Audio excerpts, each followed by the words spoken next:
In this video, I'll show you how to upgrade to Grok AI Premium in 2026. If you want access to additional Grok features or a paid subscription plan, upgrading is a simple process. However, keep in mind that available plans, prices, features, and payment options can change over time. First, open Grok AI on your computer and log in to your account.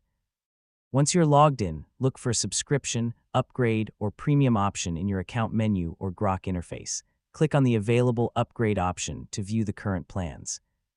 Take some time to review the plans carefully. Check the price, billing period, included features, usage limits, and any other conditions before choosing a plan. If there are multiple subscription options, compare them and select the one that best matches your needs. For example, if you only use Grok occasionally, a lower-cost plan may be enough. If you use Grok frequently, you may want to consider a plan with additional features or higher limits. After selecting your preferred plan, continue to the payment or checkout page.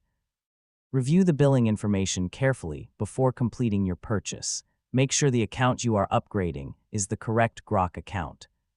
If the service asks you to choose a payment method, select one of the supported options and enter the required information. Follow the instructions provided on the screen to complete the transaction securely. After the payment is successfully processed, return to your Grok account and check whether your new subscription or premium features are active. If the upgrade does not appear immediately, give the service some time and then refresh the page or sign out and sign back in. Also, keep in mind that subscriptions can automatically renew depending on the plan and payment terms. Before purchasing, review the renewal information so you know when you may be charged again.